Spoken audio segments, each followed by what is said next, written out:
My stepbrother turned a family dinner into chaos when toxic behaviour over a stolen inheritance came boiling to the surface. So this all went down a few months back, but it still burned into my memory like it just happened last night. At 36, I met up with my stepbrother Jack 43M, my stepmom Linda 65F, and my younger sister Chloe 31F at this mid-range Italian restaurant downtown. The whole point of the dinner was supposed to be celebrating family since it was the first time in months we'd all sat at one table. Jack showed up late, as usual, with that smug grin like the world owed him something. He had on a loud shirt, expensive watch, and ordered the most expensive bottle of red on the menu before he even sat down properly. Classic Jack. At first, things were fine. Chloe and I were catching up about her new job, Linda was going on about her garden, and I was actually enjoying my carbonara. But then Jack started in. "So," he says, swirling his wine like some wannabe sommelier, since Deswo was finally settled, "I think we should be honest about what really happened." The table went quiet. I swear you could hear the clink of silverware from 3 tables away. I tried to deflect. "Jack, can we not do this here?" But of course, he leaned in closer, voice louder than necessary. "No, I want to do this here. Everyone's been whispering behind my back like I don't know what's going on. I was supposed to get that house, he promised me." Chloe rolled her eyes. "He didn't promise you anything, he left it in writing. The house went to Mom. You got money. Stop acting like you were robbed." That's when Jack's face turned red. Like, cartoon red. "Robbed? I was robbed. You two manipulated Dad when he was sick." And Linda, he jabbed his finger across the table, "You've been controlling everything since the funeral." Linda sat her fork down, calm but firm. "Jack, your father's wishes were clear. You may not like them, but throwing a tantrum in a restaurant isn't going to change anything."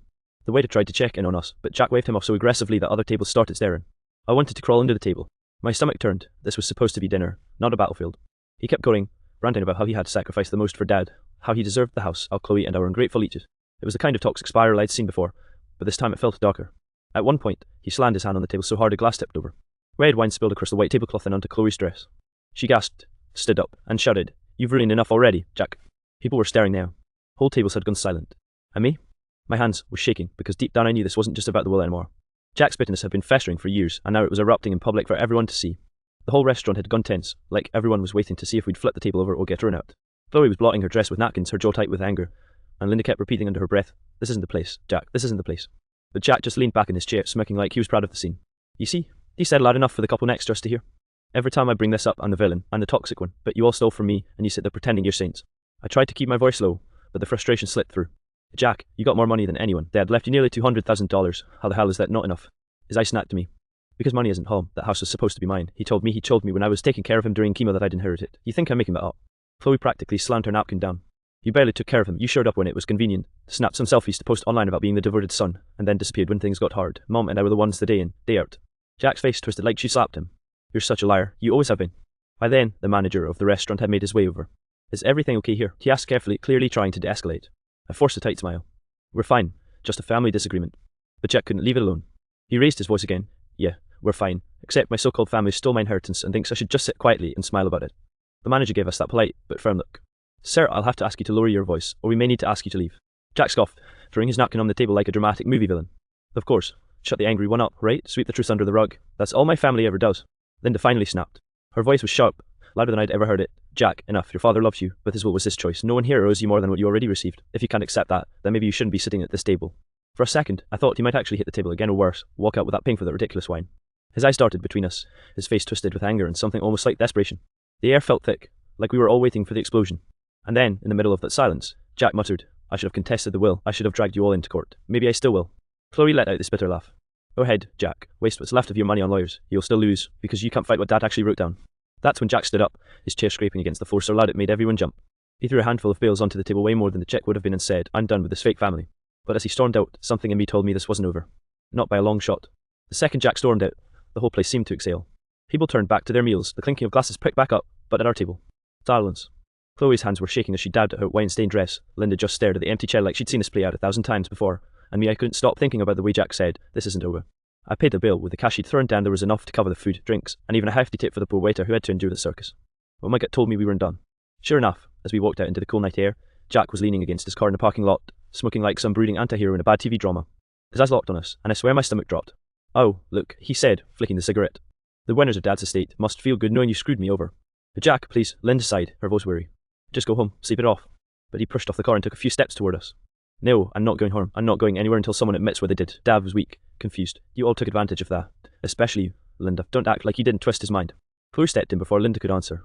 "Stop blaming everyone else for your life, Jack. You've always done this. Something doesn't go your way, and suddenly it's some conspiracy against you. Grow up." That hit a nerve. He jabbed a finger toward her. "Don't talk to me like that, little girl. You wouldn't have a dime if it weren't for me taking care of Dad." I cut him off. My voice came out louder than I expected. Taking care of him, Jack, you were gone more than you were there. I changed his sheets. I helped him to the bathroom. You think showing up with groceries once a week counts as being the devoted son?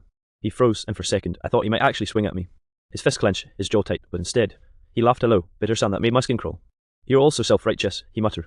Fine, keep the house, keep the money, but don't come crying to me when it all blows up. You'll regret treating me like this. Then, in one final dramatic flourish, he got into his car, revved the engine loud enough to make people in the lot turn, and sped off like he was trying to prove something.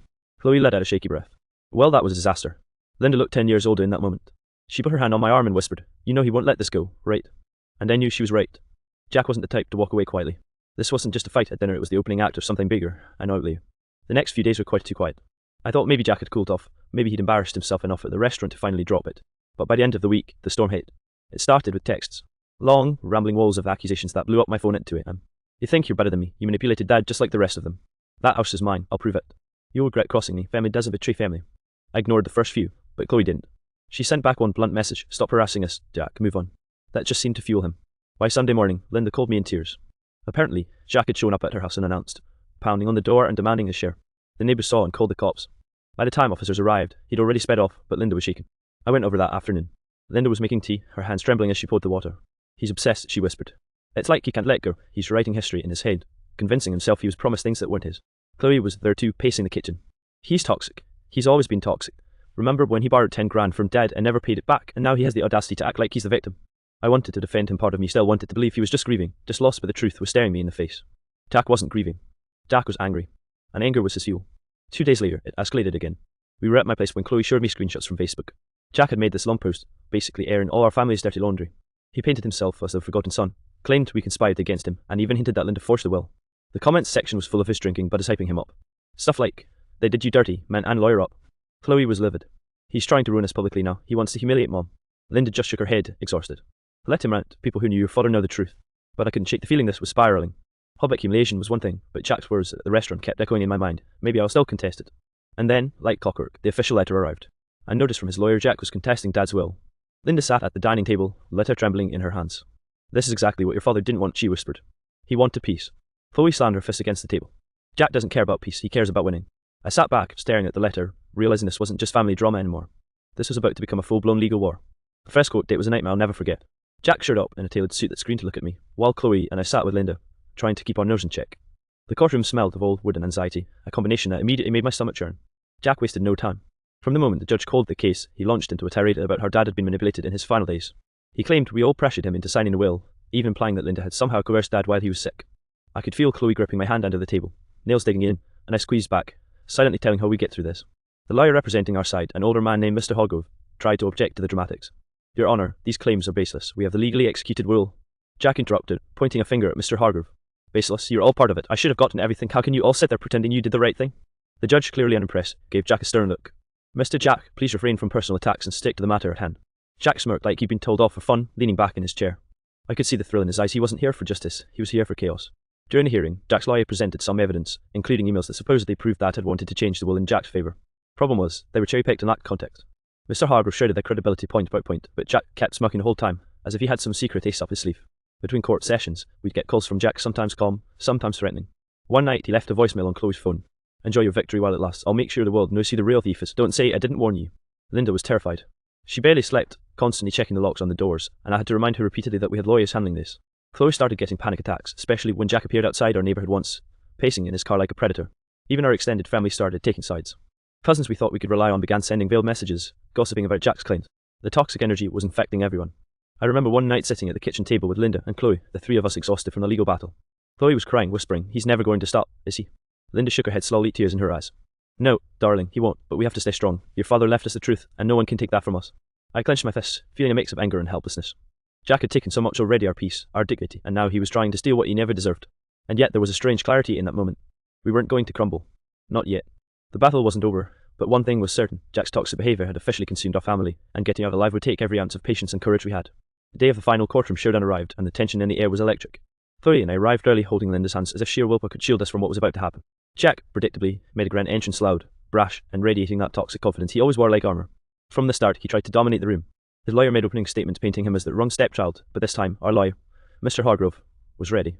He presented concrete evidence, detailed care logs, witness statements, and even videos of Dad during his final months clearly showing his intentions. Every piece countered Jack's narrative. Jack's face shifted from smug to defensive, then to outright anger as each proof undermined his claims. By the time Mr. Hargrove finished, the courtroom murmurs were audible and Jack could feel it. He wasn't in control anymore. Then came his testimony. He stood there, hand shaky slightly, voice rising with every sentence. I gave everything to this family, and they… Sir, the judge barked.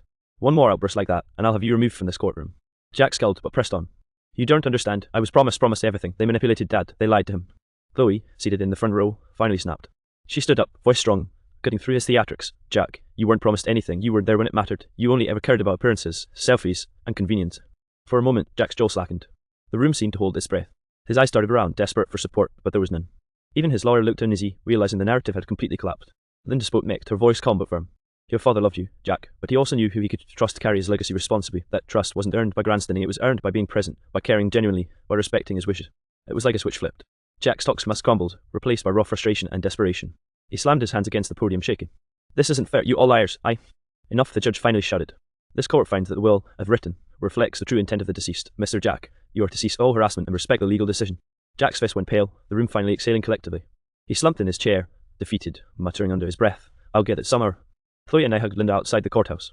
Relief washed over us, but the emotional toll was obvious. Jack's toxic obsession had dragged us through months of fear, stress, and humiliation, but finally, it was over. As we walked to the car, Chloe whispered, Do you think he'll actually let it go? I shook my head, but smiled faintly. Doesn't matter, we know the truth, and that's what counts. For the first time in months, we could breathe. Jack had tried to steal more than inheritance, he tried to steal our peace, but the courtroom confirmed what we always knew: family isn't about entitlement. It's about love, respect, and truth. After the courtroom drama, life slowly began to return to something resembling normal. Jack's legal challenge was dismissed, and the judge issued a formal restraining order to prevent further harassment. He was still out there somewhere, seething, but at least we didn't have to deal with his toxic presence daily. Chloe, Linda, and I spent the next few weeks just trying to reclaim our sense of peace. We went back to routines that had been disrupted for months, cooking dinners together, tending Linda's garden, laughing without that constant shadow of tension looming. Even small things, like ordering pizza on a Friday night, felt like victories. We also had to rebuild some of the family trust that Jack's chaos had shaken. Chloe and I talked for hours about boundaries, what to share, and how to protect ourselves emotionally. We realized that while Jack's actions were cruel, they also highlighted how fragile our communication had become over the years. Linda, for her part, was cautious but determined to enjoy life again. She finally invited us over for a proper Sunday brunch without fear of Jack barging in or causing a scene. Watching her smile, genuinely and without restraint, reminded me why it had all been worth enduring. As for Jack Will, he's absent. No calls, no texts, no appearances at family events. This an eerie emptiness, knowing he's out there somewhere, likely potting or stewing, but I've come to accept that we can't control his behaviour, we can only protect ourselves. And that's what we're doing. One evening, as Chloe and I sat on the porch with Linda, sipping tea, I reflected on everything. Jack had tried to steal more than inheritance, he tried to take our peace, our dignity, and even a memory of Dad. But he failed. And in failing, he inadvertently forced us to become stronger, closer, and more aware of what truly matters: honesty, compassion, and standing up for one another. Chloe looked at me and said, Do you think Dad would be proud of us? I smiled, eyes watering slightly. He'd be proud. We didn't let Jack's bitterness define us. We honoured his memory the way he would have wanted by sticking together and doing the right thing. It wasn't a fairy tale ending. Jack's absence left a lingering unease, a reminder that toxic people don't always disappear completely. But for the first time in years, our family felt intact again. The scars of his behaviour would fade over time, but the lessons we learned about boundaries, loyalty, and resilience would stay with us forever. As the sun dipped behind the horizon, we sat together in silence, just breathing and being present. And for the first time since the fateful dinner at the restaurant, it felt like our family was finally whole again.